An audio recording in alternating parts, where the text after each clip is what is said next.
Hello my dear students, myself Gaurav Mishra और मैं आज आपसे एक नए टॉपिक पे डिस्कस करने आ गया हूँ।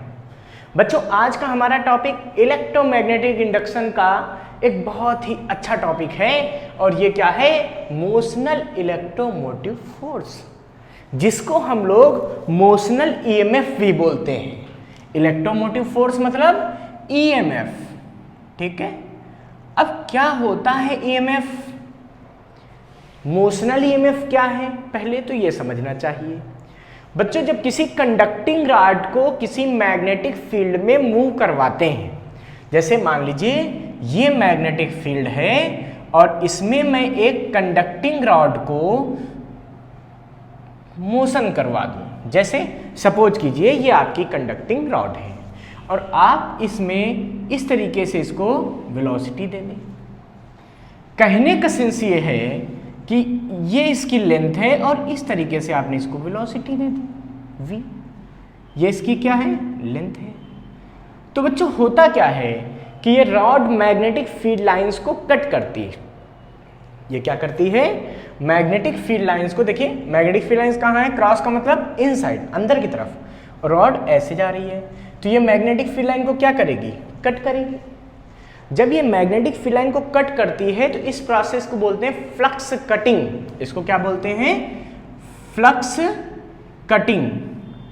And the magnetic and the EMF produced due to flux cutting is called motional EMF. Means जब कोई रॉड, कंडक्टिंग रॉड किसी मैग्नेटिक फील्ड में मोशन करती है तो इसके मोशन की वजह से फ्लक्स कटिंग होती है। मीन्स वो मैग्नेटिक फील्ड लाइंस को कट करती है और due to this an EMF is induced between the terminal of the rod. This flux is called, this EMF is called motional EMF. ये बच्चों क्या है? Motional EMF. तो मोशनल ईएमएफ कैसे जनरेट होता है, क्या क्या करना है, हमको ये सब समझना चाहिए। पहले तो मैंने बताया कि अगर कोई रॉड किसी मैग्नेटिक फील्ड में मोशन कर रही है, ठीक है, ये ऐसे मोशन कर रही है, तो बच्चों इसमें इंड्यूस्ड ईएमएफ जो जनरेट होता है उसका बेसिक रीजन ये होता है क्योंकि ये मैग्नेटिक फ्लक्स को कट करती है। तो बच्चों, सबसे पहले हमको ये समझना चाहिए कि जो इसमें इंड्यूस्ड ईएमएफ या इंड्यूस्ड करंट में हम बात करते हैं, इंड्यूस्ड करंट जो प्रोड्यूस होगी उसकी डायरेक्शन क्या होगी। तो इंड्यूस्ड करंट की डायरेक्शन को हम लोग फ्लेमिंग्स राइट हैंड रूल से कैलकुलेट करते हैं। फ्लेमिंग्स राइट हैंड रूल क्या बताता है? ये बताता है कि अगर हमारी ये फिंगर क्या करे? मैग्नेटिक फील्ड को प्रोड्यूस दिखाए, क्या शो करे? ये फोर फिंगर हमारी मैग्नेटिक फील्ड को शो करे और ये मोशन ऑफ कंडक्टर को शो करे। तो ये जो फिंगर होती है ये उसमें इंड्यूस्ड करंट को शो करती है।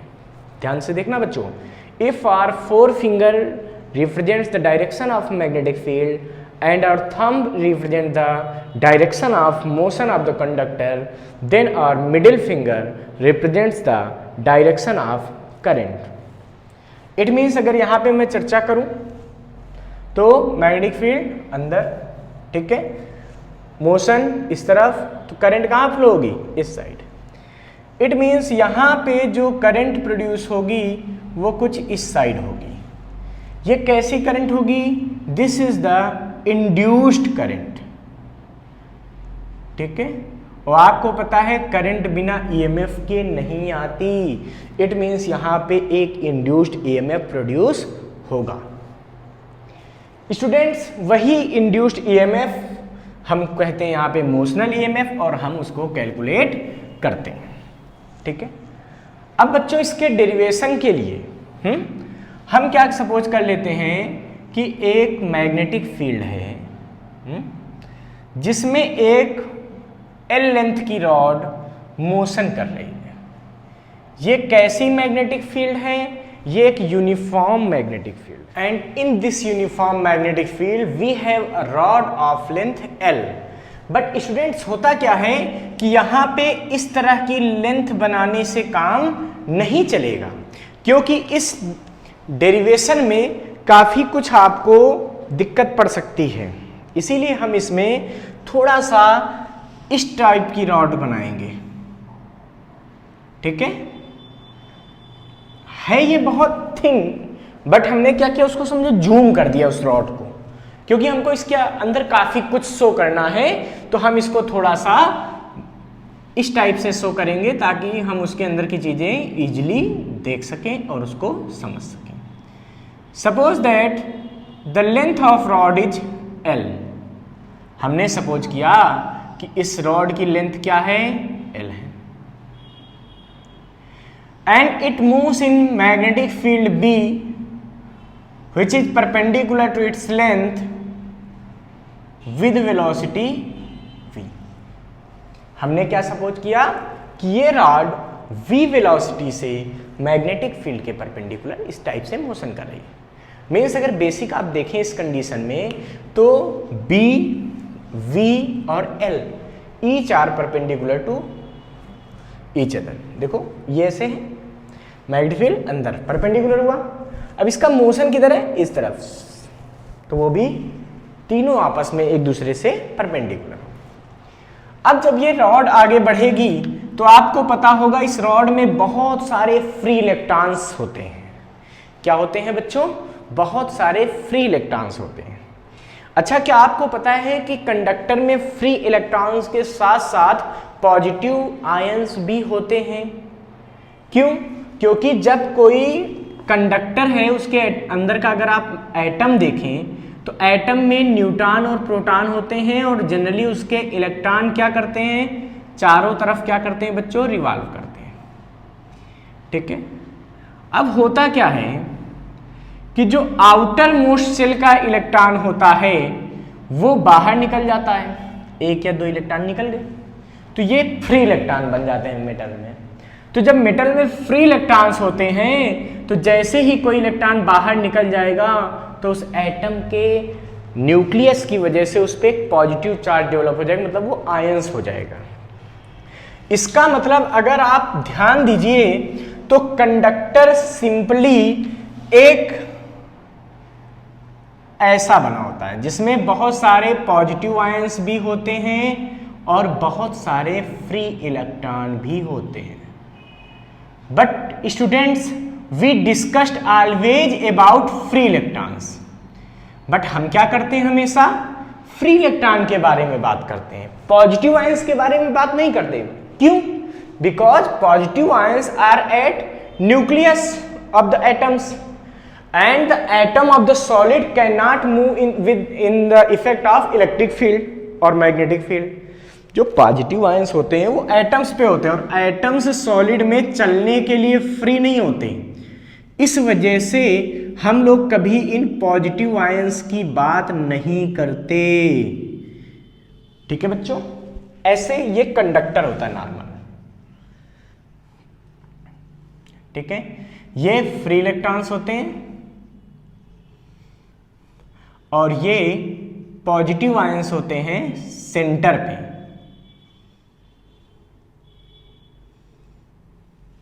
ठीक है, अच्छा अब बच्चों ध्यान दीजिए, होता क्या है कि जब ये कंडक्टर मैग्नेटिक फील्ड में मूव करता है तो बच्चों इसके अंदर जो फ्री इलेक्ट्रॉन्स होते हैं उन पर एक फोर्स लगने लगता है। अब वो फोर्स किधर लगता है, ये ध्यान देने वाली बात है। स्टूडेंट्स, अगर आप जनरल अपनी थ्योरीज देखें, अभी आप फ्लेमिंग्स राइट हैंड रूल का यूज ना करें, तो जनरल अगर हम अपनी थ्योरी से देखें तो जब ये इलेक्ट्रॉन इधर मूव कर रहा है तो हम राइट हैंड रूल 2 लगा सकते हैं। राइट हैंड पाम रूल 2 क्या बताता था, मैग्नेटिक फील्ड में अपनी फिंगर्स को रखना है, जिधर मोशन हो रहा चार्ज का, चूंकि ये इलेक्ट्रॉन है चार्ज है तो उसको थंब की डायरेक्शन में, तो जब कंडक्टर इधर जाएगा तो इलेक्ट्रॉन भी तो इधर जाएगा, तो इस पे फोर्स कहाँ लगेगा, इधर। बट ये रूल बच्चों हमने पॉजिटिव चार्ज के लिए पढ़ा था। हमने आपको समझाया था कि जब निगेटिव चार्ज आ जाता है तो इस रूल का फोर्स अपोजिट डायरेक्शन में ले लेते हैं। इसका मतलब इस कंडक्टर के अंदर जितने निगेटिव होंगे, जितने फ्री इलेक्ट्रॉन होंगे, वो कहाँ आएंगे, वो अंदर की तरफ आएंगे और उन पर फोर्स कौन सा लगेगा नीचे लाने के लिए, मैग्नेटिक फोर्स। और जो इसमें पॉजिटिव आयंस होंगे उन पे फोर्स लगेगा ऊपर की तरफ magnetic force, but positive ions move नहीं कर सकते, तो वो मूवमेंट के लिए फ्री नहीं है। ठीक है बच्चों, तो अगर मैं बेसिक एक इलेक्ट्रॉन की बात कर लेता हूं तो magnetic force acted at one electron F is equal to क्या FM, magnetic force means FM EVB। अरे FM तो हम भी सुनते हैं भाई, बहुत गाने आते हैं उसमें। अच्छा, तो FM is equal to EVB। अब देखिए बच्चों, जब इलेक्ट्रॉन्स पे फोर्स नीचे लगता है तो इलेक्ट्रॉन नीचे की तरफ आने लगेंगे, शिफ्ट होने लगेंगे, तो इस इंड पे इलेक्ट्रॉनों का कंसंट्रेशन क्या होगा, बढ़ता जाएगा बढ़ता जाएगा बढ़ता जाएगा। और ऊपर की तरफ क्या होगा भाई, पॉजिटिव आयन नहीं जाएंगे, ध्यान रखना, वो जाते नहीं है, बस ऊपर वाले ये जो इलेक्ट्रॉन्स हैं ये धीरे धीरे नीचे की तरफ चलेंगे, तो यहां से इलेक्ट्रॉन्स के नंबर कम होने लगेंगे, यहां पे इलेक्ट्रॉन्स के नंबर ज्यादा होने लगेंगे। जब ऐसा होगा तो ध्यान से देखो, तो इस तरफ पॉजिटिव आयन से बचेंगे केवल, क्योंकि इलेक्ट्रॉन्स तो सारे नीचे जा रहे हैं धीरे धीरे, और इस तरफ क्या हो जाएंगे, इलेक्ट्रॉन ज्यादा हो जाएंगे। इसका मतलब इस सिचुएशन में ये इंड पार्शियली निगेटिव हो जाता है, जबकि ये इंड पार्शियली पॉजिटिव हो जाता है। ये सब आपको अपनी थ्योरी में मेंशन करना पड़ेगा। अगर हम इसको नाम दे दें, एक्स इंड कर दें, वाई इंड कर दें, तो हमारे ऊपर है, कुछ भी नेमिंग कर सकते हैं हम। तो एक्स इंड बिकम्स, एक्स तो मैग्नेटिक फील्ड जैसा हो गया, ठीक है, ए इंड कर दें, इसको हम बी इंड कर दें, तो A end becomes negative and B becomes positive. You know when positive and negative charge develop, then what happen, there generates a electric field. तो इस कंडक्टर के अंदर एक इलेक्ट्रिक फील्ड जनरेट हो जाएगी। किधर जनरेट होगी बच्चों, प्लस से माइनस की तरफ एक इलेक्ट्रिक फील्ड जनरेट हो जाएगी। अच्छा, इलेक्ट्रिक फील्ड की वजह से फोर्स कितना लगेगा भाई, ये जो बीच में चार्ज मोशन कर रहे होंगे अभी भी, तो पॉजिटिव पे फोर्स हमेशा in the direction of field लगता है, तो Fe नीचे, क्योंकि इलेक्ट्रिक फील्ड नीचे जनरेट हुई, और निगेटिव पे फोर्स हमेशा इलेक्ट्रिक वाला opposite to the direction of field लगता है, मतलब इसका Fe ऊपर। बात वही है कि पॉजिटिव चार्ज पे Fm और Fe के लगने से भी कोई मूवमेंट नहीं होना, तो उनकी हमको चर्चा भी नहीं करनी, हमें डिस्कस करना है अबाउट निगेटिव चार्ज। तो बच्चों, अब इस इलेक्ट्रॉन पे नीचे लग रहा है फोर्स Fm और ऊपर फोर्स लग रहा है Fe, and the value of electric force, ठीक है, या इलेक्ट्रोस्टैटिक फोर्स बोल दें। अब इसको समझ में आ गया, इसको मैं हटा सकता हूं। Okay, the value of electrostatic force at electrons क्या होगा, Fe is equal to EE। Students, now you have to think about it, कि जैसे जैसे ये कंडक्टर बढ़ेगा, ठीक है, Fm में तो कोई फर्क नहीं पड़ता, क्यों, क्योंकि velocity constant, magnetic field constant and electron का चार्ज भी कांस्टेंट, तो मैग्नेटिक फोर्स में कोई फर्क नहीं पड़ता। बट जैसे जैसे मूवमेंट होगा, इलेक्ट्रॉन्स नीचे आते जाएंगे, नीचे आते जाएंगे, नीचे आते जाएंगे, it means A becomes more negative and B becomes more positive. It means we can say that the value of electric field increased, and if electric field increased, then Fe is also increased, and there is a situation becomes in which Fe is equal to Fm, और A जब लगातार E बढ़ेगा तो Fe भी बढ़ेगा। It means एक ऐसी situation जरूर आ जाएगी जब Fe और Fm क्या हो जाएंगे, इक्वल हो जाएंगे, ठीक है। When Fe is equal to Fm, जब electric force, electrostatic force and magnetic force becomes equal, in this situation the movement of these electrons becomes stopped. In electrons का मूवमेंट क्या हो जाता है बच्चों? स्टॉप हो जाता है। And this wire it behaves like this, ऐसा बिहेव करता है बैटरी की तरह। क्यों? क्योंकि ये एंड क्या हो गया? पॉजिटिव, इधर क्या हो गया? निगेटिव। ये इसका हो गया EMF. We have to find the value of this EMF. इसको मैं V से लिख देता हूं, ये ईएमएफ है, means motional EMF. We have to calculate this value. बच्चों F is equal to FM, ध्यान दीजिए। तो Fe की वैल्यू क्या आई है? E into capital E is equal to EVB। E से ही cancel, means E is equal to V into B। Students, क्या मैं चाहता तो Fm को E इंटू V क्रॉस भी लिख देता। वैसे तो यहाँ 90 डिग्री था तो कोई फर्क नहीं पड़ता, बट जिस सिचुएशन में 90 डिग्री नहीं मिलेगा वहां पे हमको थोड़ी दिक्कत पड़ेगी, इसीलिए हम ऐसे इसको लिख लेते हैं, वेक्टर फॉर्म में कर देते हैं। तो E इज इक्वल टू क्या हो गया? V cross B। क्या मेरी बात क्लियर है? अच्छा, तो E इज इक्वल टू बच्चों आ गया हमारे पास V क्रॉस B। अब आपको पता है कि A से B तक इलेक्ट्रिक फील्ड प्रोड्यूस हो गई। भाई जहां इलेक्ट्रिक फील्ड होगी वहां इलेक्ट्रिक पोटेंशियल डिफरेंस भी होगा। इसका मतलब हम मान लेते हैं कि B माइनस VA, क्यों? क्योंकि ये high potential minus low potential, ये V है, ये क्या है? V है। तो क्या आपको पता है V is equal to E dot L लिखा जा सकता है? V is equal to E dot L। क्यों? क्योंकि आपको पहले से पता है E is equal to dV upon E is equal to dV upon dx होता था। तो dV is equal to E dx, और वेक्टर फॉर्म में E dot dx is equal to dV। तो V is equal to E dot dl अगर मैं यहां put कर दूं तो मुझे क्या मिलेगा? V is equal to means ये क्या हो गया? ये हो गया motional EMF। V is equal to E dot L। तो V is equal to E की value V cross B dot L।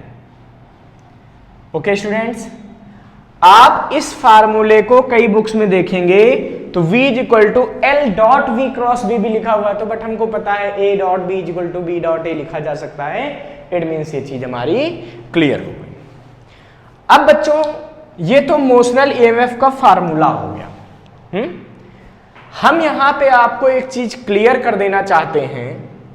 अब पता चल गया होगा डायग्राम इतना बड़ा क्यों बनाया था, क्योंकि हमको अंदर की चीजें इजीली शो हो जाए इस वजह से। अच्छा students, now we have to consider that conditions in which EMF becomes zero. हमको यहाँ पे पहले उन सारी कंडीशंस पे डिस्कस करना चाहिए जिन पे EMF की वैल्यू जीरो हो जाएगी। अच्छा बच्चों, case first, if E is parallel to L, अगर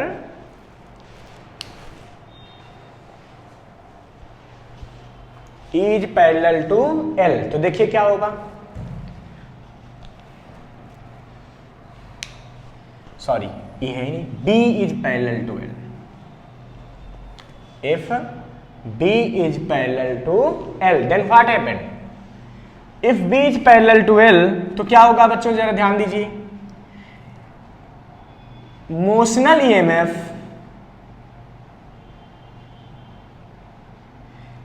V is equal to V cross B, ठीक है। तो V क्रॉस B की वैल्यू क्या आएगी? V B साइन जो भी है इनके बीच का एंगल, V और B के बीच का एंगल, उन पे अभी हमने कोई काम नहीं किया है। इनटू एक यूनिट वेक्टर आएगा N और इनटू डॉट N, ध्यान से देखना बच्चों। And we know that n जो आएगा unit vector, it is perpendicular to b and n is perpendicular to v।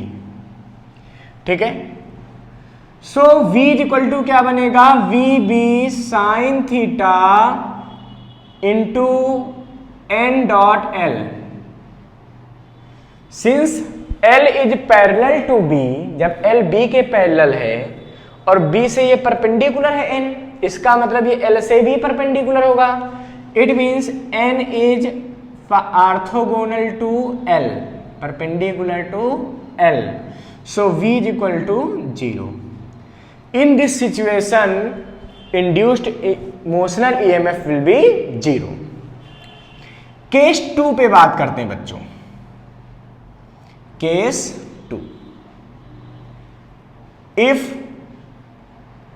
L is parallel to V, if L is parallel to V, इस condition में क्या होगा, इस कंडीशन में भी क्या होगा, VB साइन थीटा, मान लेते हैं V और B के बीच एंगल कितना है, साइन थीटा है, और एक यूनिट वेक्टर आएगा N डॉट L। ध्यान दीजिए N क्या होगा, परपेंडिकुलर होगा V के, and n is perpendicular to b। पता है ना, जब a क्रॉस b करते तो ए बी साइन थीटा और एक यूनिट वेक्टर n आता था, वही फार्मूला। अब देखिए v is equal to V B sine theta and n dot l। Since l is parallel to v, और इसका मतलब जब ये इसके पैरेलल है तो जो v के परपेंडिकुलर होगा वो l के भी परपेंडिकुलर होगा। It means L vector is orthogonal या perpendicular to N vector, so V is equal to VB sine theta. क्यों, क्योंकि आना तो चाहिए था, इसको अगर हम और थोड़ा सॉल्व करते तो क्या आना चाहिए था, VB sine theta into N का मैग्नीट्यूड, L का मैग्नीट्यूड है, और इंटू cos 90, cos 90 की वैल्यू 0, तो ये 0 हो जाता है। वैसे भी आपको पता होगा जब 90 डिग्री पे हो डॉट प्रोडक्ट निकालना हो तो आंसर 0 आता है। केस 3, ठीक है, case 3, if V is parallel to B, अगर V क्या हो, पैरेलल हो B के, तो इसमें क्या होगा, then induced EMF V is equal to कितना हो जाएगा, ये हो जाएगा V cross B dot L। ठीक है, तो हो गया VB साइन थीटा और एक यूनिट वेक्टर L। साइन 0 हो जाएगा, क्यों, क्योंकि VB के बीच का एंगल कितना हो गया, 0 हो गया। जब इनके बीच का एंगल 0 हो गया, साइन 0 की value 0, in this situation induced EMF is also 0। इसका मतलब ये हुआ कि if V is parallel to B और V is parallel to L और B is parallel to L, in these all 3 conditions the induced EMF in the wire becomes 0। ठीक है, पहले हम इस पे बच्चों एक डिस्कशन कर लेते हैं अपना।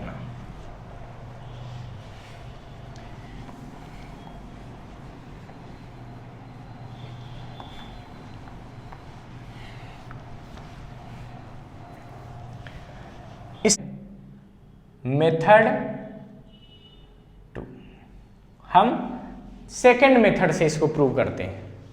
जो हमने V is equal to VBL निकाला है, या कुछ लोग EMF को E से भी लिखते हैं, कोई फर्क नहीं पड़ता, इसको हम सेकेंड मेथड से कैसे प्रूव कर सकते हैं। हम क्या करते हैं, हम यहां पे एक वायर ऐसे सपोज कर लेते हैं। ठीक है, हमने मान लिया एक वायर है AC या PQRS, और सपोज कर लिया कि यहां पे मैग्नेटिक फील्ड कुछ इस टाइप से है।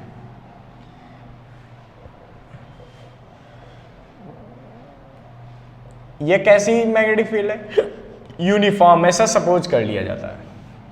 ठीक है, अच्छा, जिसका मैग्नीट्यूड कितना है बच्चों, B। हमने सपोज किया कि हम इस वायर को v वेलोसिटी से अंदर की तरफ ला रहे हैं। जब हम इस वायर को v वेलोसिटी से, एक वायर इसमें रख दिया ये xy, और इसको मैं v वेलोसिटी से इधर ला रहा हूं। जब हम इस वायर को v वेलोसिटी से इधर लाएंगे, जिसकी लेंथ अपनी क्या है l, ठीक है बच्चों। तो डेल्टा टी टाइम में ये कितना अंदर आ जाएगा, और हमने इसकी वेलोसिटी को मेंटेन कर रखा है। तो हमने क्या किया, इसकी वेलोसिटी को कांस्टेंट कर रखा है, मींस मैं चेंज नहीं होने दूंगा। अच्छा, तो बच्चों डेल्टा टी टाइम में ये वायर कहां आ जाएगा, थोड़ा सा यहां अंदर आ जाएगा। कितनी डिस्टेंस चलाएगा, मान लीजिए x dash y dash position पे आ गया, ठीक है। तो डिस्टेंस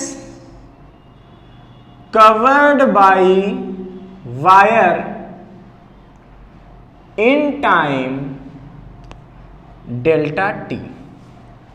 डेल्टा टी टाइम में कितनी डिस्टेंस कवर करेगा, सीधी सी बात है। यहां कितना आएगा, ये आएगा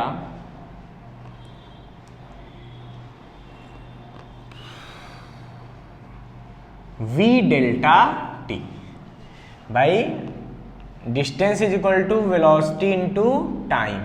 क्यों, क्योंकि वेलोसिटी कांस्टेंट है। अगर वेलोसिटी कांस्टेंट ना होती तो मैं कुछ और सोचता। Since velocity is constant, so this distance is v delta T. अब आप सोचिए, so change in flux, so change in flux in time delta T. Delta T time में कितना फ्लक्स चेंज हुआ, डेल्टा फाई इक्वल टू, तो phi equal to क्या होता है, बी इंटू ए। कितना एरिया चेंज हो गया यहां से यहां तक जब वायर आया, लेंथ इंटू ब्रेथ कर दो, लेंथ इंटू ब्रेथ, लेंथ कितनी है एल, ब्रेथ कितनी है v डेल्टा टी। तो b into A change in area, और चेंज इन एरिया कितना आया है बच्चों,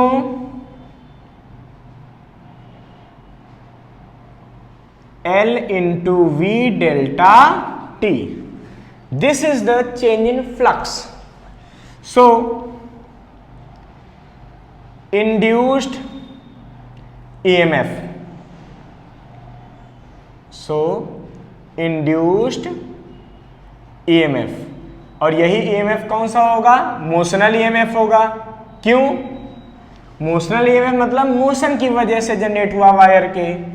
अच्छा, E बराबर क्या आएगा, minus delta phi upon delta T.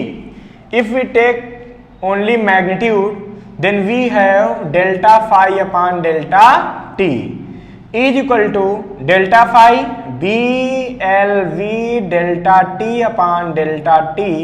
It means E is equal to VBL. On taking their vector form, we get E is equal to V cross B dot L. Oh, this is the second method to prove the motional EMF. Motional EMF को निकालने के लिए ये second method है बच्चों, ठीक है, okay.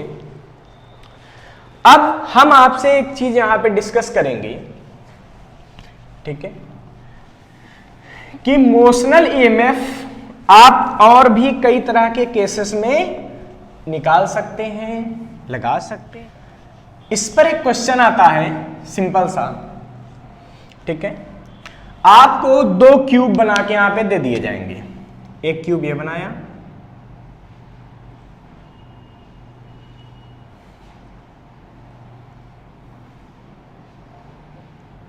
और एक क्यूब यहां पे ये बना देंगे।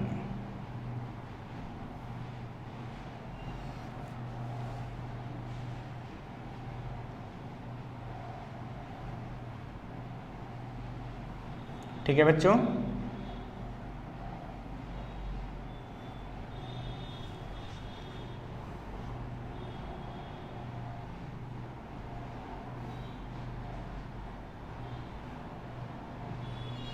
ठीक है।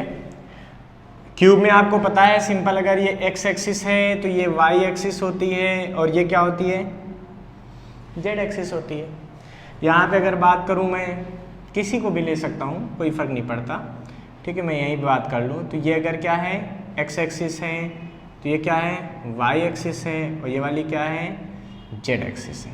इतना तो सबको क्लियर है ना, 3D डायग्राम है ये, थोड़ा सा ध्यान देने की जरूरत होती है।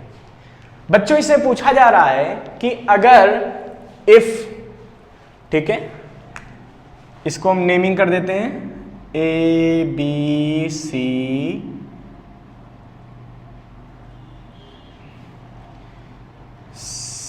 ए B C D E F G H, इसमें नेमिंग करो A B C D E F G H, ठीक है। In both condition the direction of magnetic field is upward, ऐसी बी, ऊपर की तरफ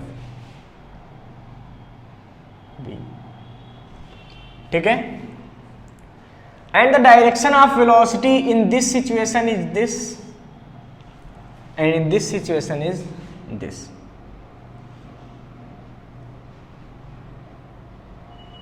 ठीक है।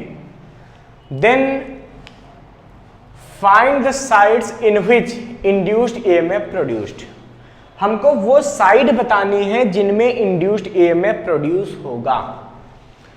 तो पहले वाले क्यूब को पहले आप ध्यान से देखिए, इसमें क्या होगा आपको पता है क्यूब में कितनी साइड होती है 12, 4 नीचे 4 ये और 4 ये।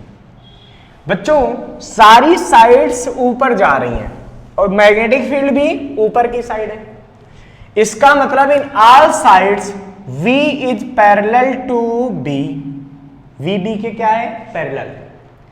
और हमने आपको अभी अभी समझाया कि अगर V B के पैरेलल है या L B के पैरेलल है या V L के पैरेलल है, in all conditions the EMF induced EMF in the length is 0.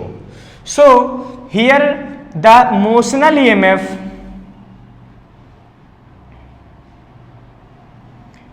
in each side 0, सब में 0 होना है, बाकी हमको कुछ देखने की जरूरत नहीं है कौन किसके पैरेलल है, क्योंकि V और B तो कंफर्म है सब में पैरेलल है, तो motional EMF in each side will be 0, ठीक है, हर एज में 0 होगा। इसमें क्या होगा, इसमें देखिए सबसे पहले तो आपको सेलेक्ट करना चाहिए कौन सी चीज किसके पैरेलल है, वहां पे 0 होगा, ठीक है। तो देखिए सबसे पहले B के पैरेलल जो साइड होंगी उनमें कोई EMF नहीं होगा, क्यों, क्योंकि B के पैरेलल अगर L हो जाता है तो वहां पे मोशनल EMF 0 होता है। तो बच्चों B इधर जा रहा है, इट मींस इसके पैरेलल कौन कौन साइड है, इन side CF BG DE AH, इन चारों साइड में देखिए जो वर्टिकल खड़ी हुई है, इन सब में जो लेंथ का वेक्टर होगा वो B के पैरेलल दिख रहा सीधा सीधा, भाई लेंथ भी ऐसे सबकी, B भी ऐसे, ठीक है। B is parallel to L, so motional EMF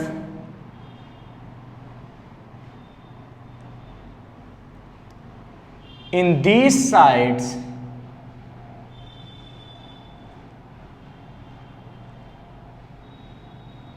is 0, ठीक है। और ध्यान दीजिए वेलोसिटी के पैरेलल, वेलोसिटी कहां है एक्स एक्सिस, एक्स एक्सिस कौन कौन साइड है, ए बी है, DC होगी, EF होगी, GH होगी। ये देखिए ना, ये वेलोसिटी के पैरेलल दिख रही हैं आपको, दिख रही कि नहीं दिख रही, जब ये दिख रही हैं तो क्या बोलेंगे DC AB EF and HG are parallel या इनसाइड, पूरा लिखना चाहिए वैसे, इनसाइड, ठीक है, DC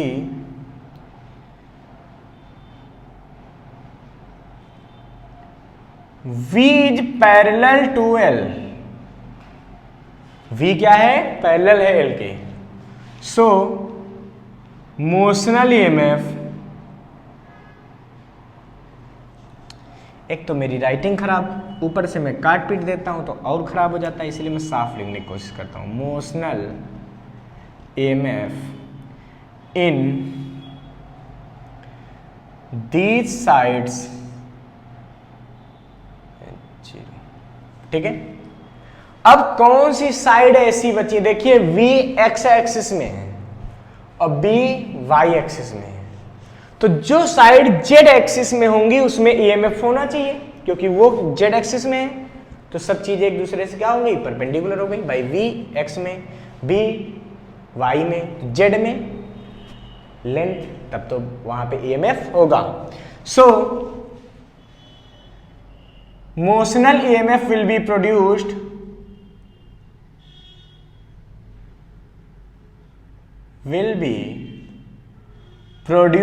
in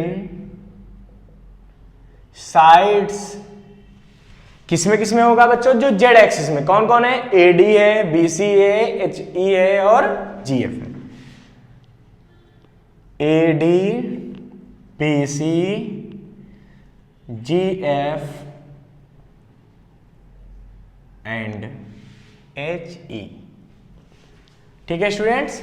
ये हमारा क्वेश्चन हो गया कि जहां जहां EMF 0 मिल रहा था उनके रेस्पेक्ट में कैसे कैलकुलेट करते हैं। अगर मैं ये सपोज कर लूं, ठीक है, कि एक ये मैग्नेटिक फील्ड है, this is the magnetic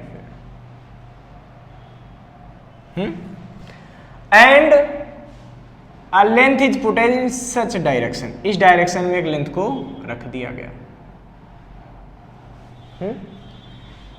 the direction of velocity is this, velocity इधर है, इधर ले लेंगे तब तो बच्चों कुछ होगा ही नहीं, कोई चेंज ही नहीं होने वाला। We take the direction of velocity is this, v at angle theta. Then we have to find the induced EMF in the rod. इसकी लेंथ क्या है, L है, इधर जा रहा है v वेलोसिटी से। कैसे करेंगे बच्चों, एक तो तरीका है आप पूरा इसको सॉल्व करें अच्छे से।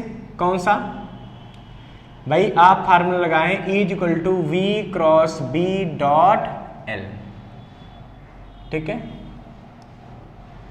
V क्रॉस B पहले देखिए,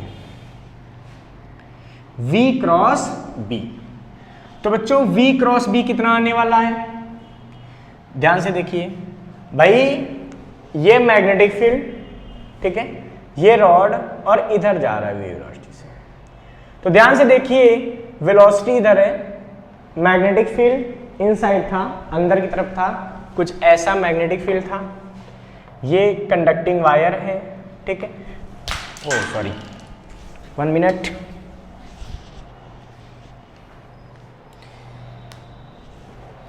this is the magnetic field, अंदर की तरफ है बच्चों, ठीक है। This is the length and this is the magnetic field. So what you think the direction between velocity and magnetic field? अरे सर ये तो परपेंडिकुलर है। अच्छा, मीन्स वी बी के बीच का डायरेक्शन कितना है, 90 डिग्री है, तो ये बनेगा वी बी साइन 90, ठीक है, और एक यूनिट वेक्टर एन आएगा डॉट एल। ध्यान दीजिए अब क्या आएगा, v क्रॉस b, तो बच्चों v cross b, v cross b, b अंदर की तरफ है ना, तो v से b की तरफ ऐसे फिंगर टर्न होंगी भाई, v क्रॉस करेंगे किसे, b से, तो b अंदर की तरफ है तो ऐसे फिंगर कर्ल होंगी, जब ऐसे हम इनको कर्ल करेंगे तो क्या होगा, ऊपर की तरफ। इसका मतलब जो n आएगा, n वेक्टर इधर जाएगा, n वेक्टर आया, ये क्या आया है, n वेक्टर आया, ठीक है बच्चों। अच्छा, इस n वेक्टर से ये एंगल कितना बनेगा बताइए, तो भैया ये v है, ध्यान से देखो, ये थीटा है तो ये पूरा 90 है, तो ये क्या बनेगा, ये बनेगा 90 माइनस थीटा।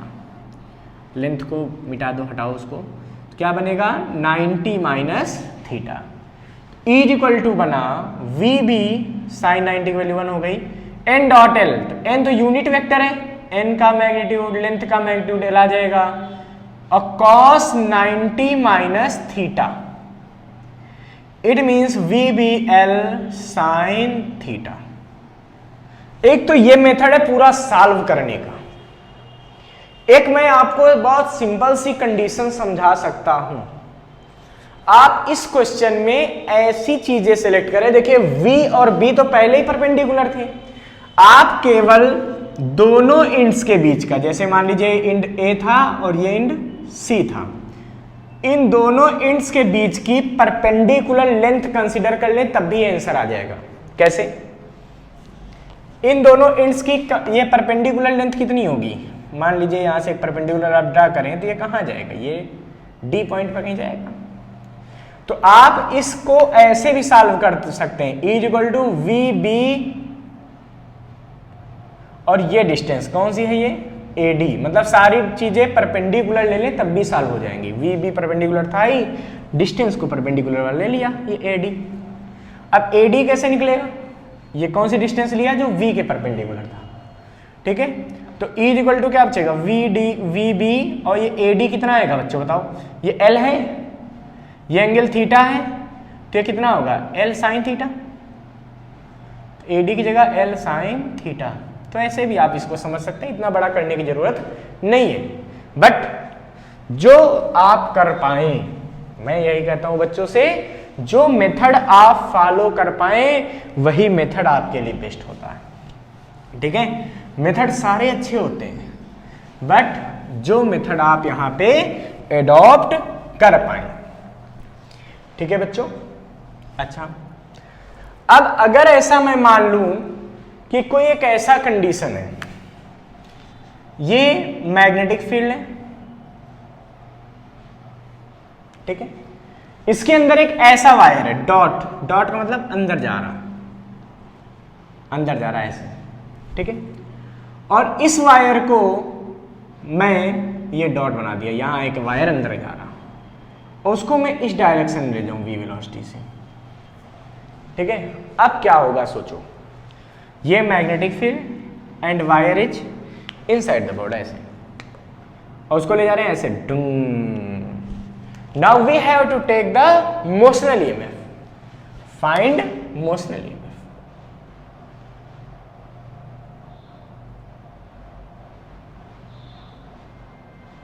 कैसे करें स्टूडेंट्स, फिर वही बात है, ऐसे जा रहा है, चाहे तो मैंने बताया अगर यहां से इसको थीटा एंगल दिया हो तो आप इसका वेलोसिटी का एक कंपोनेंट ले, देखिए यहां पे दो चीजें तो पहले ही परपेंडिकुलर हैं, B और L, लेंथ इसकी L मान लो, लेंथ इज L, लेंथ दिख नहीं रही, क्यों, क्योंकि ये डायग्राम ऐसा है, magnetic field and this is the length, आपको ऐसे दिख रहा है, ये बिल्कुल ऊपर वाला पोर्शन, और जा कैसे रहा ये ट्रंग, ऐसे ऐसे सारी मैग्नेटिक फील्ड को क्रॉस करना। तो बच्चों अगर हमको पता है B और L तो परपेंडिकुलर मिल गए, अगर V भी परपेंडिकुलर मिल जाए तो हम डायरेक्ट VBL लिख सकते हैं, अभी मैंने समझाया था। तो V परपेंडिकुलर कैसे मिलेगा, ये कंपोनेंट, तो V अगर इधर है तो एक कंपोनेंट इधर जाएगा, क्या जाएगा बच्चों, अरे कंपोनेंट करना तो बचपन से आता होगा, V cos थीटा और V sin थीटा, it means is equal to VBL sin थीटा, दिस इज द आंसर, कोई टेंशन नहीं है। अच्छा, अब हमसे पूछा जाता है, ठीक है, हमको परपेंडिकुलर लेंथ लेना हो, तो हमको समझ में आ गया कि अच्छा तब तो बहुत आसान हो चुका है, कुछ बचा ही नहीं करने को है, फिर हम कैसे कर सकते हैं। और देखिए मान लेते हैं कि ये मैग्नेटिक फील्ड है, ठीक है बच्चों, अच्छा, और यहां पे एक सेमी सर्किल में वायर रखा है, जिसकी रेडियस r है। इस सेमी सर्कुलर पार्ट की रेडियस क्या है बच्चों? r।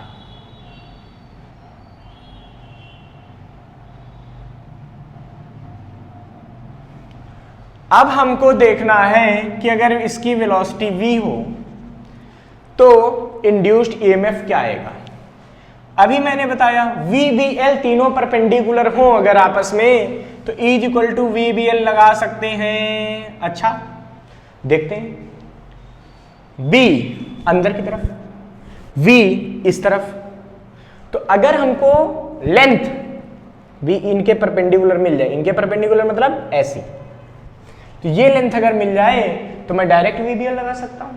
और ये लेंथ कितनी है? ये R है, तो नीचे का भी R यानी कि VBL, L की जगह कितना आ जाएगा बच्चों? 2R। This is answer. कोई टेंशन नहीं, कुछ सोचना नहीं होगा। ठीक है बच्चों।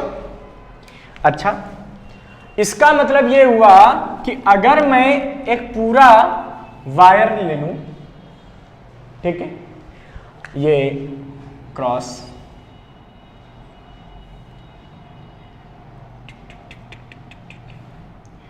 इसमें मैं एक सर्कुलर शेप्ड वायर मान लेता हूं। सर्कुलर है, लगे भले ना, क्योंकि मेरी राइटिंग और आर्ट दोनों थोड़ा सा गड़बड़ है, कोई दिक्कत नहीं, बच्चे एडजस्ट कर लेते हैं, अच्छे होते हैं। ABCD, ठीक है। वैसे ABCD में नहीं लिखता हूं, PQRS।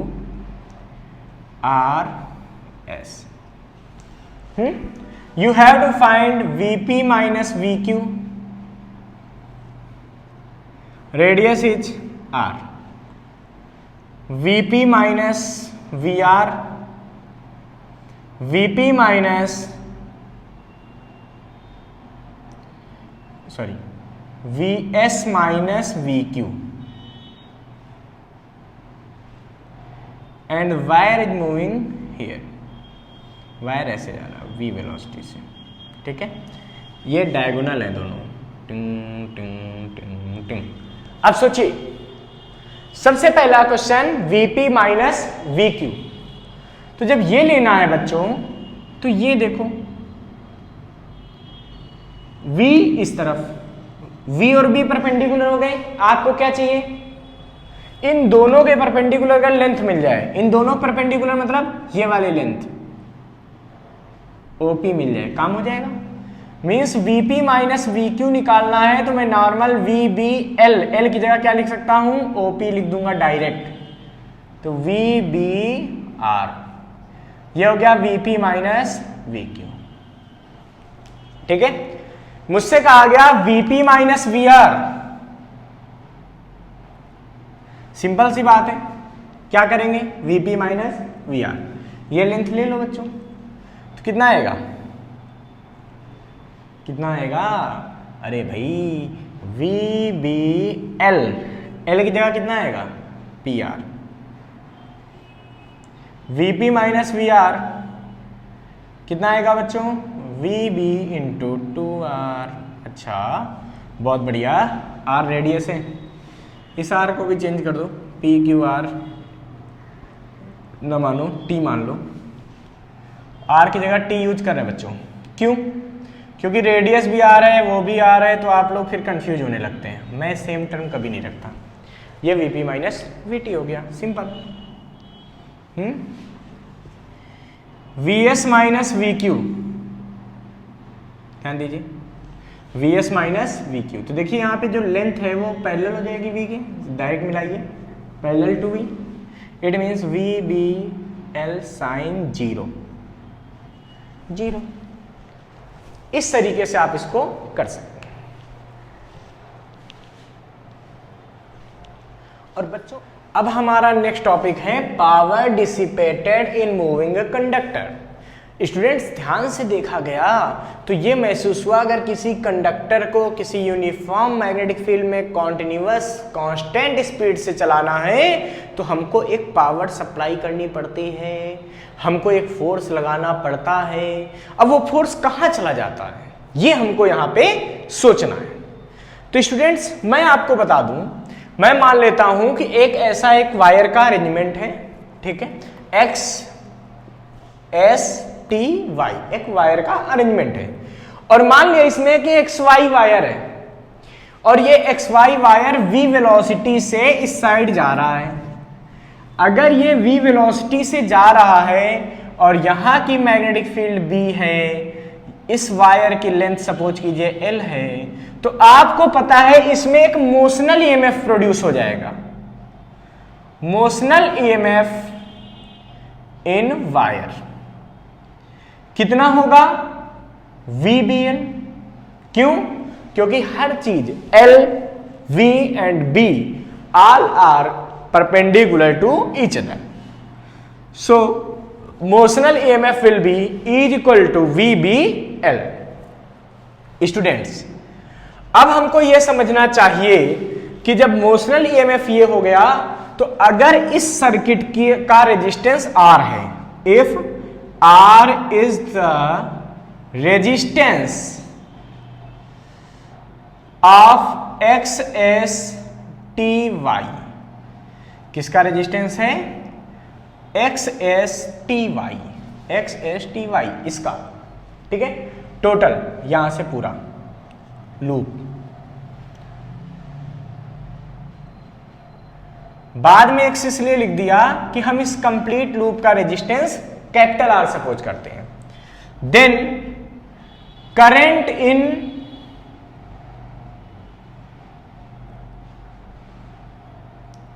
कंडक्टर्स, तो कंडक्टर में करंट कितनी होगी? I is equal to E upon R। बच्चों करंट की डायरेक्शन किधर होगी ये भी समझ लो, राइट हैंड रूल। मैंने अभी बताया Fleming's right hand rule induced current को निकालने के लिए यूज करते हैं।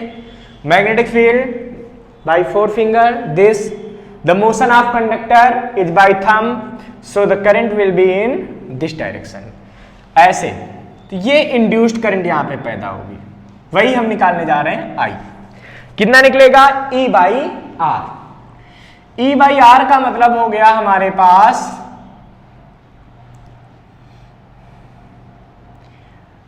I is equal to E की वैल्यू बच्चों कितना आया है?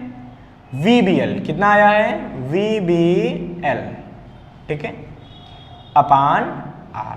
This is the value of I, ठीक है। So force required to maintaining या to maintain the uniform velocity of conducting wire XY।